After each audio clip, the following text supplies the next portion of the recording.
Welcome to my channel. आज हम बात करने वाले हैं एक धमाकेदार एनिमे मूवी के बारे में, डीमन स्लेयर मुगेन ट्रेन।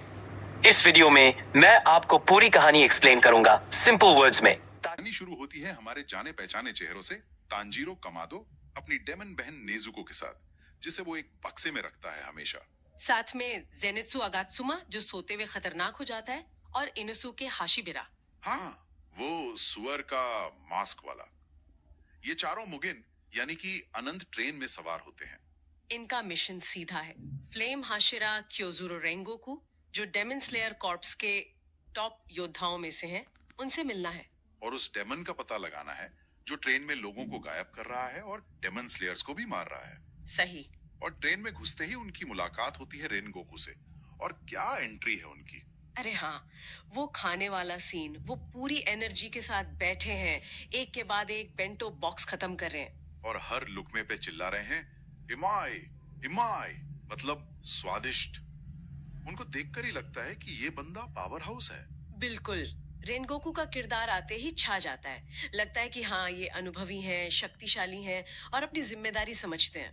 कहानी में ये भी आता है कि तांजीरो उनसे अपने हिनोकामी कगुरा डांस के बारे में पूछता है जो उसने अपने पिता से सीखा था। हाँ, पर रेनगोकू कहते हैं कि उन्होंने इसके बारे में सुना नहीं है कभी, लेकिन वो तांजीरो की लगन देखकर इम्प्रेस होते हैं और उसे अपना सुगुको यानी शागिर्द बनाने का ऑफर देते हैं। जेनित्सु और इनुसुके को भी ट्रेन करने का वादा करते हैं।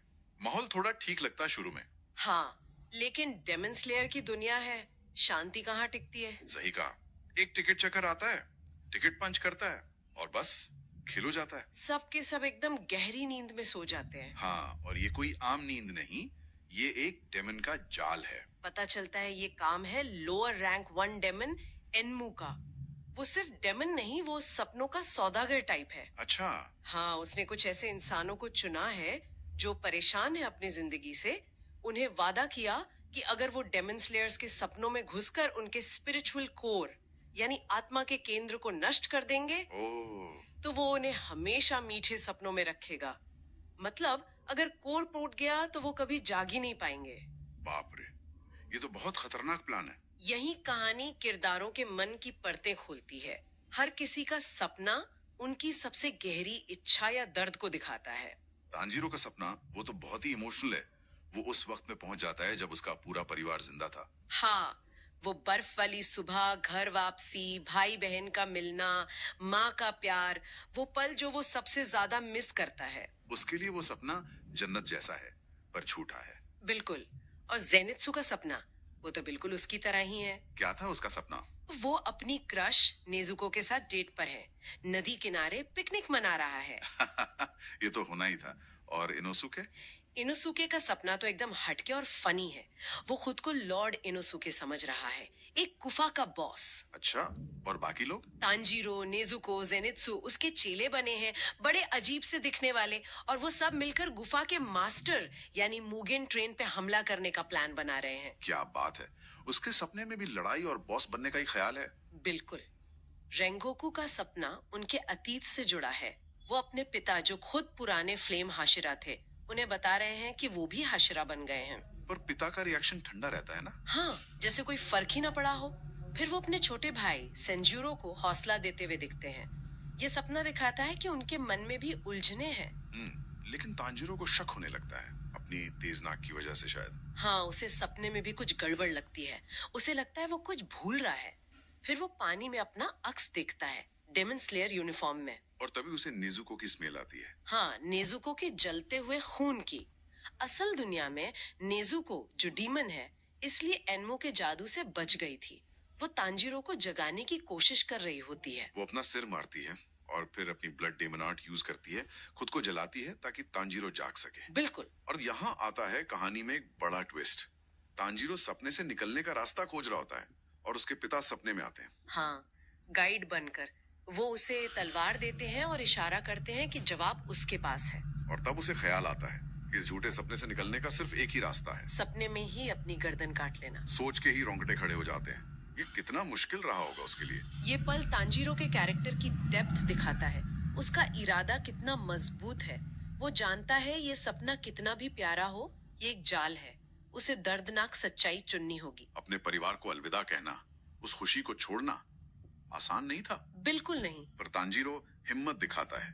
वो अपने सपने वाले परिवार को शुक्रिया कहता है और फिर अपनी तलवार से सपने में अपनी गर्दन काट लेता है। और वो जाग जाता है। हाँ, आंख खुलते ही वो देखता है नेजुको उसे जगा रही है और बाकी सब सो रहे हैं, रस्सियों से बंधे हुए। नेजुको फौरन अपनी ब्लड डीमन आर्ट से उन रस्सियों को जला देती है। जागते ही तांजीरो का सामना उन बच्चों से होता है जिन्हें एनमू ने भेजा था। हाँ, पर तांजीरो उनसे लड़ता नहीं है। वो समझ जाता है कि ये बच्चे भी शिकार हैं। एनमू ने उन्हें इस्तेमाल किया है। वो उन्हें बस बेहोश कर देता है। उस एक बच्चे का क्या होता है जो तांजीरो के सपने में गया था? वो तांजीरो के स्पिरिचुअल कोर की पवित्रता देखकर इतना इम्प्रेस हो जाता है कि उसे तोड़ नहीं पाता। वो जागने के बाद भी तांजीरो को वॉर्न करने की कोशिश करता है। अच्छा, फिर तांजीरो को पता चलता है कि एनमू ट्रेन की छत पर है। हाँ, और वो फौरन ऊपर जाता है। अब शुरू होती है सीधी टक्कर। एनमू बार बार उसे सुलाने की कोशिश करता है अपनी ब्लड डेमन आर्ट से। हर बार तांजीरो एक प्यारे सपने में पहुंच जाता है। लेकिन अब उसे पता है कि जागना कैसे है। वो बिना हिचके हर बार सपने में अपनी गर्दन काटता है और जाग जाता है। बाप रे, ये देखना भी कितना इंटेंस है, बार बार खुद को मारना। ये लड़ाई सिर्फ तलवारों की नहीं, दिमागी मजबूती की भी है। एनमू इंसानों की इच्छाओं और कमजोरियों को हथियार बनाता है। लेकिन तांजीरो का इरादा, अपने दोस्तों और लोगों को बचाने का जज्बा एनमू पर भारी पड़ता है। और आखिरकार वो एनमू की गर्दन काट देता है। लगता है चलो विलन मारा गया, मिशन पूरा। अरे नहीं, पिक्चर अभी बाकी है। सही में? कटा हुआ सिर हंसता है और एक भयानक राज खोलता है कि वो शरीर उसका था ही नहीं, वो तो बस एक मोहरा था। तो फिर? एनमू मरने से ठीक पहले खुद को पूरी की पूरी मुगेन ट्रेन के साथ एक कर चुका था। क्या पूरी ट्रेन ही डीमन बन गई? हाँ, पूरी ट्रेन ही अब एक विशाल जिंदा डेमन है। ये तो किसी ने सोचा भी नहीं होगा। ये तो बहुत ही बुरा हुआ। सिचुएशन अब तो और भी खतरनाक हो गई। बिल्कुल। ट्रेन में 200 यात्री हैं और वो सब अब एक चलते फिरते डेमन के पेट में हैं। अब पूरी ट्रेन को रोकना है और हर एक यात्री को बचाना है। लगभग नामुमकिन सा लगता है ये तो। तभी इनोसुके जाग जाता है। नेजुको की कोशिशें काम आती हैं। और जागते ही वो फुल एक्शन मोड में धाड़ते हुए ट्रेन की दीवार काटकर बाहर निकलता है। हाँ, और जेनित्सु भी जागता है, मतलब सोए सोए ही अपने लाइटनिंग स्पीड वाले मोड में आ जाता है। खासकर जब नेजुको खतरे में होती है। बिल्कुल। वो अपनी थंडर ब्रीदिंग से नेजुको को बचाता है। नेजुको भी पीछे नहीं रहती, वो अपनी पावर से सोए हुए यात्रियों को बचाती है। और फिर एंट्री होती है असली हीरो की, फ्लेम हाशिरा, क्योजिरो रेनगोकू। हाँ, वो जाग जाते हैं और दिखाते हैं कि एक हाशिरा क्या होता है।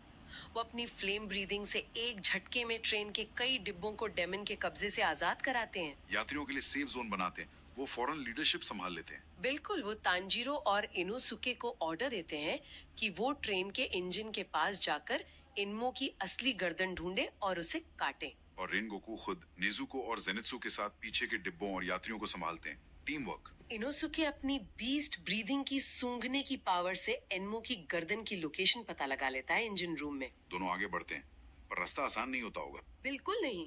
हर तरफ एनमो की आंखें खुल रही हैं, जो उन्हें सुलाने की कोशिश करती।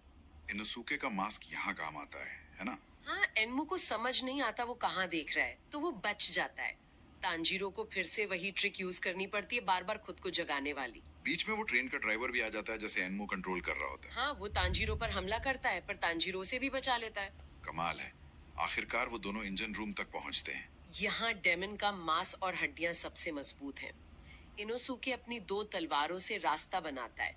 डेमन के मांस को चीर कर एनमो की गर्दन की हड्डी को एक्सपोज करता है। अब बारी तांजीरो की है। वो अपनी पूरी ताकत जुटाता है, अपने पिता की सिखाई तकनीक इनोकामी कगुरा, जो शायद सन ब्रीदिंग का ही एक रूप है। हाँ, उसका इस्तेमाल करता है और एक जोरदार वार से एनमो की उस हड्डी को काट देता है। एनमो की दर्दनाक चीख गूंजती है और पूरी ट्रेन भयानक आवाज के साथ पटरी से उतर जाती है, पलट जाती है। सब कुछ तबाह। धूल और धुएं के बीच हमारे हीरो घायल हैं, पर जिंदा हैं। तांजीरो भी बुरी तरह चोटिल है, पर उसे तसल्ली है कि डेमन मारा गया। लेकिन ये तसल्ली बस कुछ पलों की ही थी। क्यों? क्या हुआ? जैसे ही धूल बैठती है, एक और ज्यादा भयानक खतरा सामने आ खड़ा होता है। एक जोरदार धमाके के साथ जमीन फटती है और उसमें से निकलता है अकाजा। अकाजा, अपर रैंक 3। हाँ, किबुत्सुजी मुजान के 12 किजुकी में तीसरा सबसे शक्तिशाली डेमन। उसका ऑरा, उसकी ताकत एनमू से कई गुना ज्यादा है। भाई साहब, माहौल एकदम पलट गया होगा। खुशी की जगह डर। बिल्कुल। अकाजा आते ही एक्शन में वो सीधे घायल पड़े तांजीरो को देखता है और उसे मारने के लिए झपटता है। नहीं, लेकिन इससे पहले कि उसका वार तांजीरो तक पहुंचे, बिजली की तेजी से रेंगोकू बीच में आ जाते हैं और अकाजा का हमला रोक देते हैं। रेंगोकू। अकाजा रेंगोकू की स्पीड और उनकी बैटल स्पिरिट देखकर इम्प्रेस हो जाता है। वो रेंगोकू की तारीफ करता है और फिर उसे वो अजीब ऑफर देता है डेमन बनने का। हाँ, वो कहता है क्योजरो, तुम इतने ताकतवर हो पर इंसान का शरीर कमजोर है। बूढ़े हो जाओगे, मर जाओगे, डेमन बन जाओ, हमेशा ताकतवर रहोगे, हमेशा लड़ सकोगे। लेकिन रेंगोकू का जवाब वो एकदम साफ होता है, नहीं। हाँ, वो अकाजा को एक पावरफुल जवाब देते हैं। कहते हैं कि बूढ़ा होना, कमजोर पड़ना और मर जाना यही इंसान होने की खूबसूरती है। इसी नश्वरता की वजह से जिंदगी कीमती है। और असली ताकत कमजोरों की रक्षा करने में है। बिल्कुल। वो कहते हैं कि उनके और अकाजा के जीने के सिद्धांत बिल्कुल अलग है और वो कभी डेमन नहीं बनेगा। ये सिर्फ इनकार नहीं था, ये दो विचारधाराओं का टकराव था। सही। और यहीं से शुरू होती है वो लड़ाई जो इस पूरी कहानी का मतलब दिल है।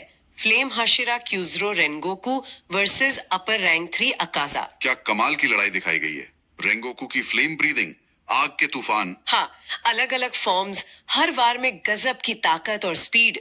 दूसरी तरफ अकाजा अपनी डिस्ट्रक्टिव डेथ कंपस नीडल तकनीक से रेंगोकू के हर हमले को पहले ही भांप लेता है और अपनी खतरनाक मार्शल आर्ट से काउंटर अटैक करता है। वो इतना तेज है और उसकी वो रिजेनरेशन पावर। हाँ, चोट लगते ही ठीक हो जाता है। तांजीरो और इनुसुके बस बेबसी से देख सकते हैं। वो मदद करना चाहते हैं पर लेवल इतना हाई है कि बीच में आना मुमकिन नहीं। रेंगोकू अपनी पूरी जान लगाकर लड़ते हैं, लेकिन अकाजा भारी पड़ने लगता है। हाँ, रेंगोकू बुरी तरह घायल हो जाते हैं। उनकी एक आंख चली जाती है, पसलियां टूट जाती हैं, अंदरूनी चोटें लगती हैं, खून बहता रहता है। देखकर लगता है कि अब शायद नहीं बचेंगे। लेकिन तभी वो अपनी माँ की बात याद करते हैं। ताकतवर पैदा होने वालों का फर्ज है कमजोरों की रक्षा करना। और वो अपनी बची खुची सारी ताकत समेटते हैं। हाँ, अपने अंदर की आग को जलाते हैं और अपनी सबसे शक्तिशाली तकनीक फ्लेम ब्रीदिंग 9th फॉर्म रेंगोको का इस्तेमाल करते हैं। ऐसा लगता है जैसे पूरा मैदान आग के एक विशाल ड्रैगन से घिर गया हो। क्या सीन था वो। ये रेंगोकू का आखिरी दाव था। लड़ाई अपने चरम पर पहुंचती है, लेकिन अकाजा भी पीछे नहीं हटता। वो भी अपना सबसे खतरनाक हमला करता है, डिस्ट्रक्टिव डेथ, एनाहिलेशन टाइप। और उसका घूंसा सीधे रेंगोकू के सोलर प्लेक्सस के आर पार हो जाता है। ओह, ये सीन देखकर तो दिल दहल जाता है। तांजीरो इनोसुके सब सन्न, लगता है खेल खत्म। लेकिन रेंगोकू वो अभी भी हार नहीं मानते। उनके शरीर में अकाजा का हाथ फंसा है, मौत सामने है, पर वो आखिरी सांस तक लड़ते हैं। वो अपनी पूरी ताकत लगाकर अकाजा की गर्दन काटने की कोशिश करते हैं और उसे कसकर पकड़ लेते हैं। क्यों? क्योंकि पूरब में सूरज निकलने लगा है। अच्छा, डेमन्स के लिए खतरा? बिल्कुल, अकाजा के लिए ये खतरे की घंटी है। वो भागना चाहता है, पर रेंगोकू ने उसे मजबूती से पकड़ रखा है। तो वो क्या करता है? डेस्परेट होकर अकाजा अपनी ही बाहें जबरदस्ती तोड़कर रेनगोकू की पकड़ से आजाद होता है और अंधेरे जंगल की तरफ भाग जाता है। भाग गया। तांजीरो ये देखकर गुस्से और दुख से फट पड़ता है। वो रोते हुए चिल्लाता है, कायर, भागो मत। हाँ, वो चिल्लाता है, डेमन स्लेयर हमेशा तुमसे रात के अंधेरे में लड़ते हैं। रेंगोकू हारे नहीं हैं, उन्होंने हम सबको बचाया है। असली जीत उनकी हुई है। तुम हारे हो अकाजा, तुम बस भाग रहे हो। और वो अपनी तलवार फेंकता है अकाजा की तरफ। हाँ, जो उसकी पीठ में धंस जाती है, लेकिन अकाजा अंधेरे में गायब हो जाता है। बहुत ही पावरफुल और इमोशनल सीन है ये। बिल्कुल। रेंगोकू अब जमीन पर है, उनकी जिंदगी खत्म हो रही है। वो मरते हुए तांजीरो को अपने पास बुलाते हैं। वो उसे अपने घर जाने को कहते हैं, जहाँ पुराने फ्लेम हाशिरा के रिकॉर्ड्स हैं।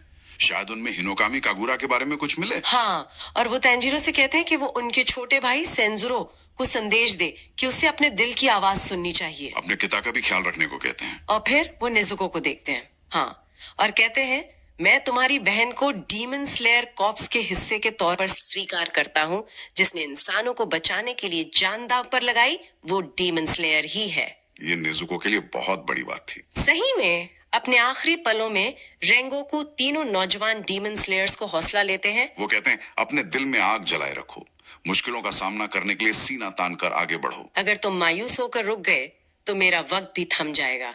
मुझे तुम सब पर पूरा भरोसा है। उन्हें अपनी माँ दिखाई देती है अंत में, है ना? हाँ, और वो एक शांत मुस्कान के साथ दम तोड़ देते हैं। वहां मौजूद हर कोई टूट जाता है। तांजीरो जोर जोर से रोता है, ज़ेनात्सु सिसक रहा है। यहाँ तक कि इनोसुके भी, जो हमेशा खुद को टफ दिखाता है, वो भी अपने आंसू नहीं रोक पाता। वो कहता है ट्रेनिंग कहती है रोना नहीं, पर आंसू खुद बह रहे हैं। रेंगोकी की मौत की खबर उनके कौवे के जरिए बाकी हाशिरा तक पहुंचती है। सब सन रह जाते हैं। एक युग का अंत जैसा लगता है। बिल्कुल। तो ये थी डीमन स्लेयर मुगेन ट्रेन की पूरी कहानी। सच में इमोशंस का एक तूफानी सफर था ये। हमें सोचने पर मजबूर करता है। रेंगोकू ने कहा था ताकत सिर्फ जिस्मानी नहीं होती, बल्कि दूसरों की हिफाजत करने का जज्बा होती है, एक जिम्मेदारी होती है।